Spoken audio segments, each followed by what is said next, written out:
Good afternoon, guys, or wherever you are. Good morning, good afternoon, good evening.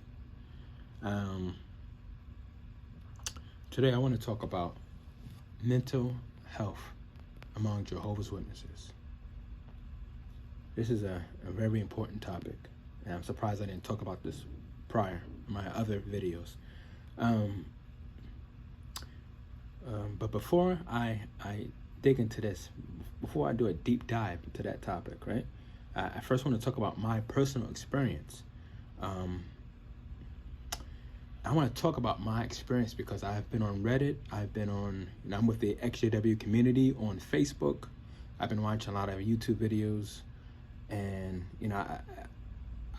maybe my experience will help someone else. So I'm gonna put myself out there. I'm gonna make myself vulnerable, so that like I said, maybe someone can relate to my experience. But so back in 2013, 10 years ago, right? I was a witness. I was living in Australia. I had a holiday work visa, which allowed me to live and work there for a whole year, right? From 2013 to 2014.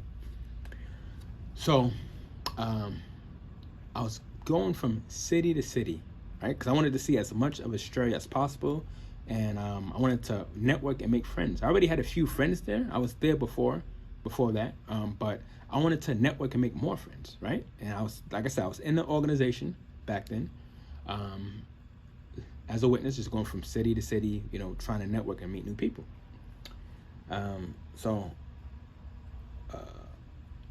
all my life, I suffered with depression and suicidal thoughts, right? Sorry, I gotta be careful about what I say on YouTube. So I suffer with depression and thoughts of unlifing myself, right? Now, I don't want to get into details, but something happened back in 2013 while I was in Australia, right? I got triggered. My depression got the best of me, and I've actually tried to unlife myself while I was in Australia. I tried to, do it. Obviously, it didn't work. But, so I was living with two brothers at the time, right? I was in Queensland, Australia. I was living with two brothers on the east coast of Australia.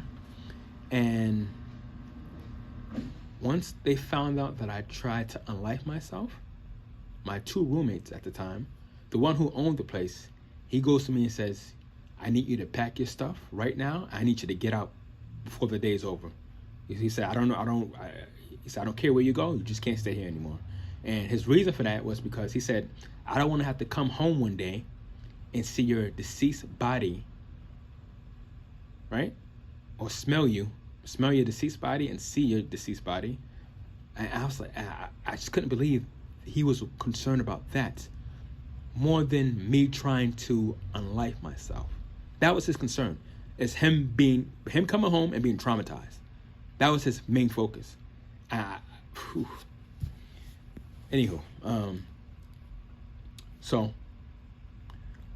I'm packing my bags. I'm like I said, I'm staying with these two brothers. I tried to unlife myself, and these two brothers were so quick to kick me out, right?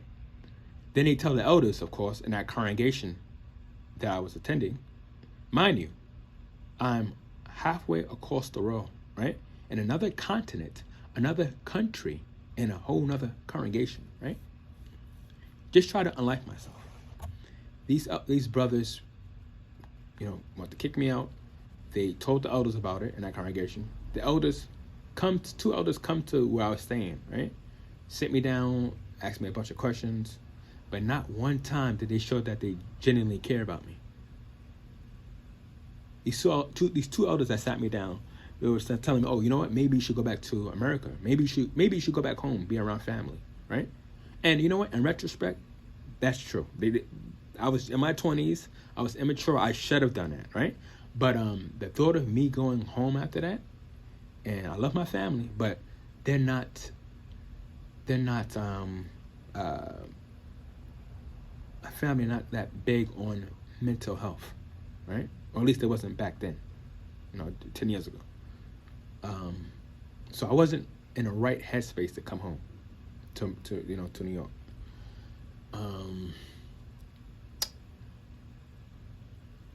So I decided to pack my, I had to move anyway. These brothers kicked me out. So I was contacting other brothers in other cities, right? And thank God, this other brother on the West Coast. So mind you, I'm living on the East Coast now. So this brother on the way West Coast reaches out to me and says, yeah, you could stay here for a while if you want. You can stay with me, right? So I had to book a ticket last minute because these brothers wanted me out that night, that day, right? They were like in a few hours, they wanted me out, right? So I booked a ticket to move to the West Coast to stay with another brother. And thank God that brother was way more caring and way more loving, and me and him we're still good friends to this day. He's an active. He's not a brother anymore. He's an active, and he knows it's not the truth. He's fully awake. But anyway, so once I tried to unlife myself on the East Coast of Australia 10 years ago, right? These my roommates at the time, they told the elders. The elders came to the house, like I said, and the elders were trying to talk to me to go back to America, right? So instead, I went to the West Coast of Australia because, mind you, I had a holiday work visa that was only good for 1 year. So if I went back home to America, I couldn't repeat that. I couldn't come back and live and work in Australia for a year again. That was a one-time thing, right? So even though I just tried to do that, I tried to unlife myself. I went to the West Coast of Australia, and I was staying with this brother, right? Now, little did I know that these elders from the congregation, the city that I just left on the East Coast, they were telling everyone in that city not to hang out with me. Jerron has serious mental health issues. He's depressed. He just tried to unlife himself. Stay away from him. This is what those two elders that came to my house, they were telling everyone in the city that I was staying at. They were tarnishing my name, right? And then they found out the congregation I went to on the West Coast when I relocated, they got a hold of those elders, and they was telling those elders the same thing. And I just couldn't believe it. I said to myself, hold on, these elders, they're supposed to be loving, kind, understanding. But instead, they're telling people that I have serious mental health issues, that I'm depressed. I just tried to unlife myself, and they're telling witnesses to stay away from me because of that. That should have been my wake-up call. And a year later, I did become inactive. A year later, I became inactive after that happened, right?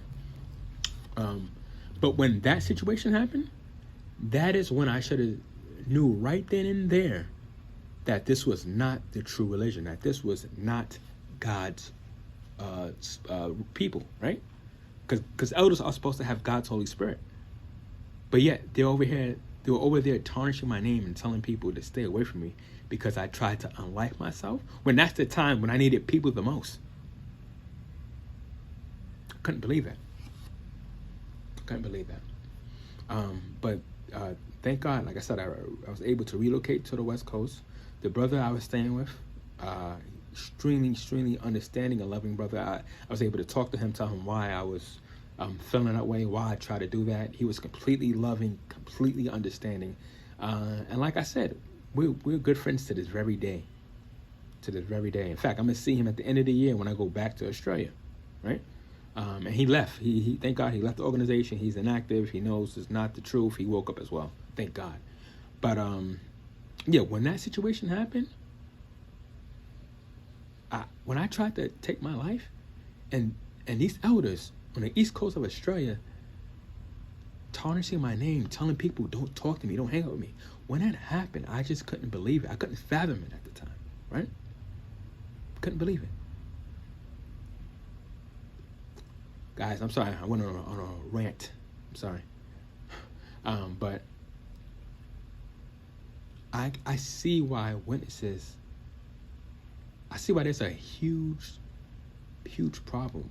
A lot of witnesses have depression. A lot of them suffer with anxiety, feelings of loneliness, right? This is common. If you keep hearing the end is right around the corner for 20, 30, 40, 50 plus years, right? You're patiently waiting. You're going to all your meetings. You're preaching. You're praying. And in the meantime, you're suffering financially because a lot of witnesses are living paycheck to paycheck, right? The leaders, the governing body leaders are telling people, oh, don't go to school. Don't get a degree. Why? Why get a degree? Why go to school? The end is right around the corner. You keep hearing that time after time after time, and time after time after time, nothing happens. From back to 9/11 to current day COVID, right? Whenever something happens, we all know how witnesses react, right? Whenever a major event happens, from 9/11 to the wars in Russia, Ukraine, to COVID, witnesses are expecting Armageddon to occur. They're expecting Armageddon to happen at any given time, right? So when it doesn't happen, what happens? They get depressed. Their feelings get hurt, right? From these seldom broken-ass promises. It's right around the corner. Well, if you ask me, that's one big-ass corner. That corner is as big as the galaxy, the Milky Way, the universe. That's a big-ass corner. You think the wall of China or something? They got nothing on this corner. So you keep hearing it's right around the corner. Of course you're going to have some type of mental issues, right? And then not just that. You got mental issues from people being, the fellowship, obviously, right? Being shunned. It's unloving. I read somewhere that the suicide rate for Jehovah's Witnesses is 5 times greater than any other Christian denomination. Probably any other religion, right? I'm going to say that again. The suicide rate for Jehovah's Witnesses is 5 times greater than any other Christian denomination. 5 times greater. I thought this was supposed to be a loving organization. If it's so loving, why are people offering themselves? Why are witnesses lonely? Why are witnesses depressed? And not just that, you also got the pressure, right? Let's say even if you're in good standings, you still got the pressure from the things that you have to do within the organization. You have to keep up with the meetings. You have to go out and service on the weekends, right? Prepare for the meetings. And on top of that, you have to work, right? You still got to eat. You still got to pay rent. You still got bills to pay. So you got work. Most witnesses have to work full time on top of pioneering, on top of preparing for the meetings, on top of going to all the meetings, right? So you have all this pressure. You're always moving. You're always doing something for the organization. Of course, that's going to cause anxiety, stress, and depression. That's only natural. And then you're constantly being told that this world is wicked, yet you're trapped in this world. You're living in the world. Imagine being somewhere, you're living somewhere, and then you're being told, oh, don't trust nobody. They're not part of us. Don't trust them. That's literally everybody. All your workmates, your schoolmates, everyone outside the organization, you can't trust them. You always, your guard is always up. You're always assuming the worst of people, right? If they're not a witness, I can't trust you. That's their mentality. So, of course, that's a whole nother level of anxiety and stress, right? Because they only go into the meetings twice a week. They only go out in service a few times a week, right? But they have to see their worldly peers, whether in school or at work, 5-6 times a week, right? So you see more worldly people than you see your own witness people. Like I said, that's going to cause a whole nother level of anxiety and stress because your guard is always up as a witness. So you have mental health issues from being shunned, right? From keeping up with the activities within the organization, from always expecting Armageddon to come, which is, we know it's not going to come, but always having these expectations, right? And you're always being let down. Of course you're going to be stressed, depressed, lonely. And then there's another factor. Now you're putting your life on hold, right? Because there's a lot of witnesses who they want to get married. They want to have kids. They want to travel. But what do? Oh, you know what? I'll get married in a new system. I'm going to devote my entire life serving Jehovah. I'll have a family in a new system. I'm going to devote my entire life out in service. I'm going to be a full-time pioneer. I'll travel the world in a new system. In the meantime, I'm going to give Jehovah everything I got. They're putting their entire life on hold for this organization. And meanwhile, they're watching everyone else live their true lives. I would be stressed the hell out too. I would be stressed out. I would be sad. They are sacrificing their personal needs and desires for a man-made organization. I would be just as stressed and depressed. All right, guys. I may have to make a part 2 to this, but yeah, my heart really does go out to witnesses. It really does go. I respect them. They have integrity, right? We know that they truly believe in this organization because they literally devote their entire life to it, right? But little do they know that it's detrimental. It's not beneficial. It's detrimental because here's the irony. They're devoting their entire life to something that's making them feel miserable because they're putting their own dreams and desires on pause for this organization. And internally, it's killing them internally. They're suffering with their own cognitive dissonance. But you know what? They got to wake up from their own madness. They got to wake up from their own nightmare, right? We can't force them. You know, we could, try to help them here and there, try to talk to them. But at the end of the day, they have to realize that what they're doing is detrimental to their mental health. Guys, I'm going to leave this video on that note, and I will see you guys on the next video.